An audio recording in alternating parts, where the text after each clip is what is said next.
Boa noite, jovens. Desculpe pelo atraso, que esse vídeo vai agora. Esse vídeo, na verdade, tem como objetivo apenas mostrar o passo a passo do material que eu já enviei para vocês.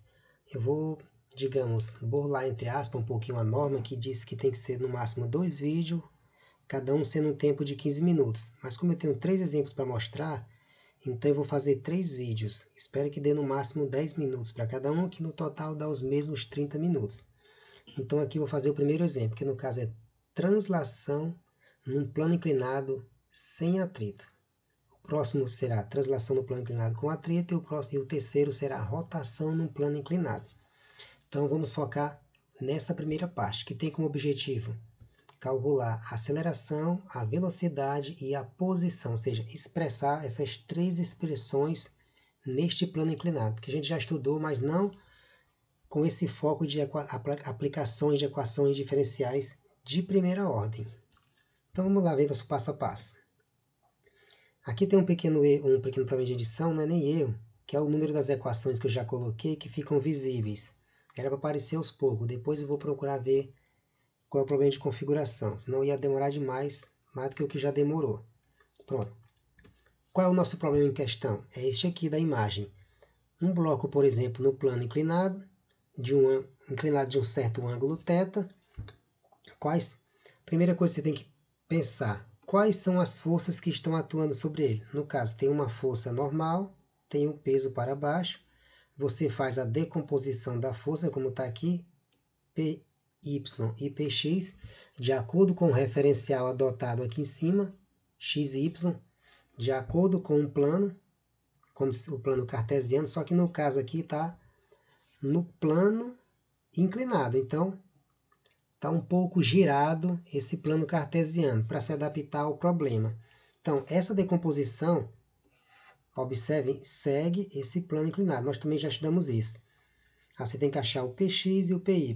No caso, o Px dá P seno de θ e o Py dá com o cosseno de θ. Então, vamos lá.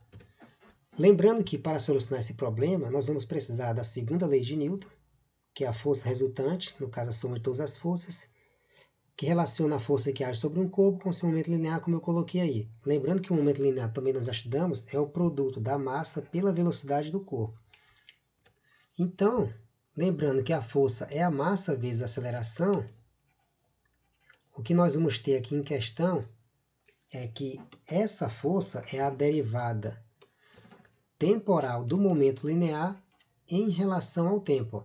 Então, veja que nós fizemos aqui, é só substituir a aceleração por dv dt, que aí nós chegamos nessa equação que nós já estudamos isso. Aqui é meramente uma revisão básica desse primeiro passo inicial. O que nos interessa é saber qual é a força resultante que atua sobre esse corpo. Quais são as forças que estão atuando? Já vimos agora no problema. É a força normal e o seu peso. Esse Px e esse Py, na verdade, são as decomposições do peso, mas as forças principais são a normal N e o seu peso P. Então, a força resultante nada mais é do que a soma dessas duas forças, a normal mais o peso. Então, tenham isso em mente. Quando pegamos as componentes da força, a normal está na direção y. Então, é a única força que tem na direção y originalmente.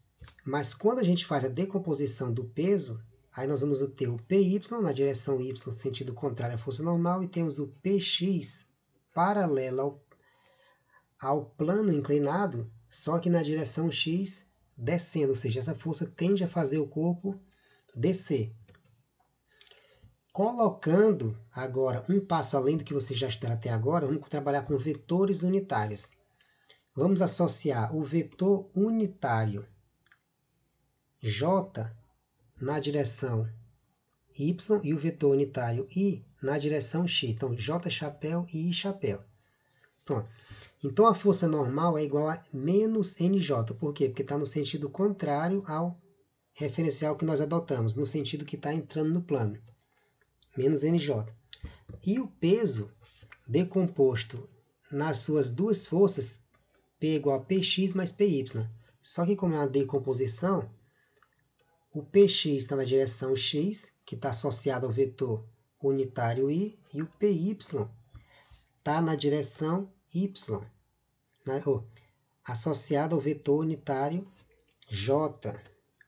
Então, essa força resultante, levando em consideração a força normal e o peso, vai resultar em menos NJ mais PX mais PY. Por quê? Porque eu estou juntando o resultado dessas duas equações. Ó. É o que nós fizemos aqui, uma soma ó, desses dois elementos, resultou nessa expressão abaixo para a força resultante. Agora vamos dar só uma pequena organizada, de acordo com os vetores unitários. Ó. Colocar o vetor unitário no começo e juntar os dois vetores unitários J. Então, no caso, a força fica igual a Px multiplicado pelo vetor unitário I, falando de uma linguagem mais simples, menos NJ mais PYJ. Colocando em evidência, vai ficar menos P, menos N mais PY. Dando mais uma organizada, fica PY menos N. Fica mais simples dessa maneira.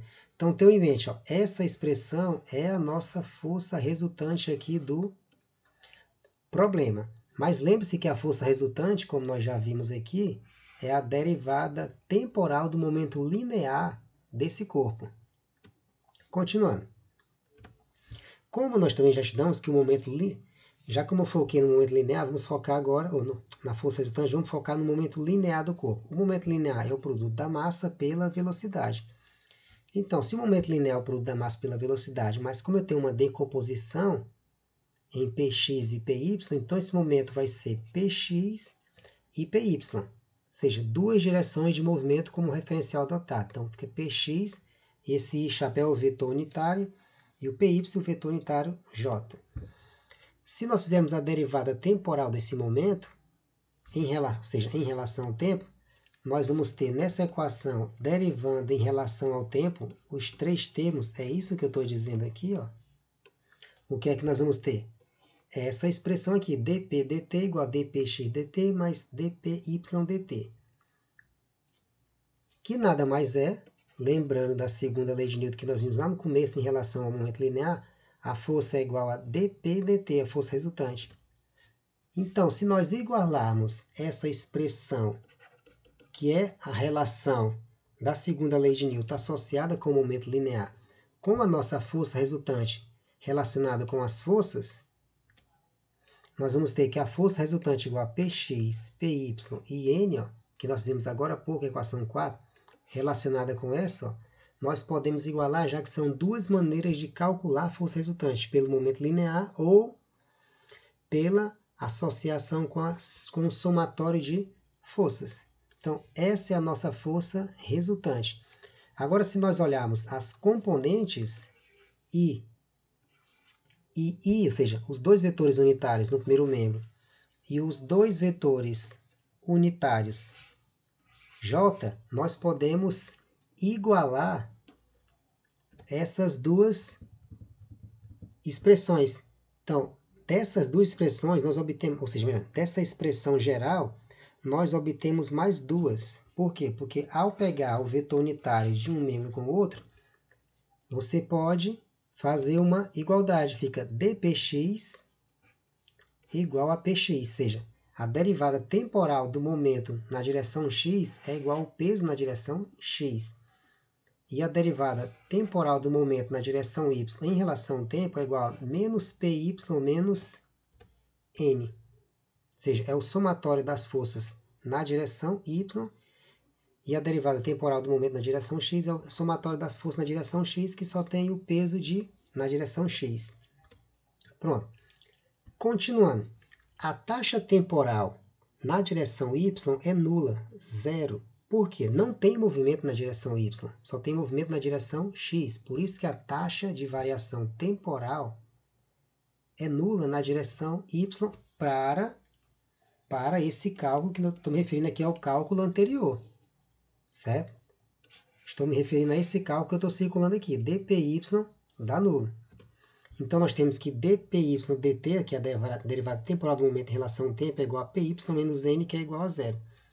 Então, logicamente, eu posso jogar o n por segundo membro, fica positivo, igual a py. Como o py é o peso na direção y, então é igual a P cosseno de θ. Ou seja, aqui é a componente do peso, fazendo a decomposição vetorial, que nós já estudamos isso. Então, creio que vocês vão conseguir fazer isso. Como o peso é a massa vezes a gravidade, ó, aqui é uma substituição também. Ó. Nada demais também, estou só mostrando passo a passo. Pronto. Agora vamos para a direção x. O que nós temos na direção x? Aí vai para a mesma equação. Como nós trabalhamos com a equação y anterior, que era a derivada temporal do momento, agora nós vamos para a derivada temporal do momento em relação ao tempo. Então, dpx em relação a dt é igual ao peso na direção x. Se o peso na direção y é igual a p cosseno de θ, então, logicamente, o px vai ser o quê? P seno de θ. Mais o px, lembrando que o momento é a massa vezes a velocidade, mas como aqui eu tenho um px, então aqui é o vx. Então aqui está feita a substituição do momento, para quem não entendeu. Aqui é a derivada do momento em relação ao tempo. Como aqui eu tenho a derivada do produto, aí vocês devem lembrar aqui, tem que fazer a derivada da segunda, conserva a primeira, depois faz a derivada da primeira e multiplica pela segunda, como está mostrado aqui abaixo. Lembrando que, nessa situação, a massa do corpo é constante, porque a massa do corpo no bloco não vai se alterar, então essa derivada da massa em relação ao tempo só pode ser zero. Então, ela some da equação, que é o que eu estou mostrando aqui abaixo, que eu tinha acabado de circular. Está cancelado aqui. Então, você elimina esse termo, já que aqui vai dar zero, então aqui tudo vai dar zero. Vai embora até esse Vx. Então, vai sobrar só esses termos da esquerda e da direita, primeiro e segundo membro. Então, o que é que nós encontramos? Que a massa vezes a derivada da velocidade em relação a x dt é igual a mg seno de θ. Aqui é uma equação diferencial separável e integrável. Facilmente, o dt vai para o segundo membro, mas, claro, antes você pode eliminar a massa, que está dos dois lados iguais. Então, fica dv dx dt igual a g seno de θ. Então, lembrando que o AX, que é a aceleração na direção x, é igual à derivada da velocidade em relação ao tempo, o que eu estou fazendo aqui, na verdade, é só substituição. A aceleração vale por esse termo. Ó. Lembrando, ó, não esqueçam disso, a aceleração é a derivada da velocidade em relação ao tempo. E assim nós encontramos a aceleração do bloco no plano inclinado sem atrito. A aceleração é igual a mg seno de θ, mas veja que é a aceleração na direção x, porque na direção y é zero. Então, primeira etapa concluída. Vamos calcular agora a velocidade. Como calcular a velocidade? Se nós pegarmos a equação 18, ó, como eu acabei de escrever abaixo, podemos calcular a velocidade. Se a derivada da velocidade em relação ao tempo, ou seja, velocidade na direção x é igual a g seno de θ, passando o dt para o segundo membro, vamos ter dvx igual a g seno de θ dt, o que nós podemos facilmente integrar isso aqui. Então, fica a integral de d da velocidade e, do outro lado, a integral de g seno de θ. Quais são os limites de integração? Velocidade inicial em relação à velocidade final, tempo inicial e tempo final. Como aqui não tem nenhum termo, e esse termo g seno de θ é constante, eu posso colocar fora da integral. Como não tem nenhum termo aqui na primeira integral, a resposta vai dar quem? A própria velocidade. Então fica Vx menos Vx0, que é a velocidade final menos a inicial. E do outro lado fica g seno de θ multiplicado por tempo final menos tempo inicial, porque também não tinha nenhum termo na integral. Então dá a própria variável, que quando se substitui fica os próprios limites de integração, t menos t0. Lembrando que esse tempo inicial a gente sempre considera do zero. Então a gente vai já eliminar esse tempo, porque não vai influenciar em nada. Como está aqui, ó. Elimina o tempo inicial zero. Então nós vamos ter que a velocidade final é a velocidade. A velocidade final é a inicial mais a gravidade vezes o seno de θ dθ. Ó. Veja que eu passei a velocidade inicial para o segundo membro, ó, que fica positivo. E assim achamos a expressão para velocidade. Do mesmo modo que eu achei a velocidade partindo da aceleração, que eu peguei só a equação anterior, a 19, agora podemos fazer a mesma coisa para achar a posição. Basta pegar a expressão 26 e calcular. Lembrando que Vx é igual a dx dt. Então, essa equação 26 vai ser aplicada na derivada temporal da posição. Como Vx, que é a velocidade final, é igual à inicial mais a gravidade vezes o seno de θ dt, então, fazendo a substituição que eu falei agora há pouco, que o Vx é igual a dx dt, então é igual a velocidade inicial mais a gravidade vezes o seno de θ vezes o tempo t. Passando o tempo para o segundo membro, aqui também a equação diferencial separável e integrável, então teremos que dx é igual a Vx0 dt seno de θ dt, que mais uma vez podemos integrar isso aqui facilmente colocando os limites de integração, desde a posição inicial até a posição final, desde o tempo inicial até o tempo final. Pronto. Como não tem nenhum termo igual para a velocidade, igual para o tempo na integral anterior, a resposta vai dar o próprio x e substitui pelos limites de integração. Na segunda integral, é uma integral da soma de dois termos. O primeiro termo ele é constante em relação ao integrando. O segundo, nós temos o g seno de θ, que é constante. A variável é o t. Como a variável é o t e o expoente é 1, integrando fica 2. E esse 2 vai dividindo. Lembrando.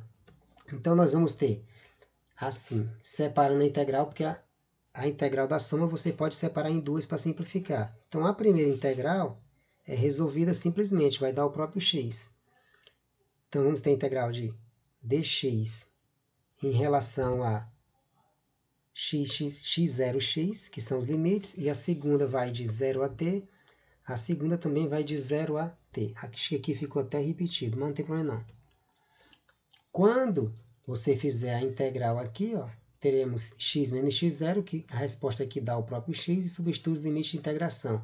Na segunda, como esse termo é constante, você só repete o termo. E acrescenta a variável.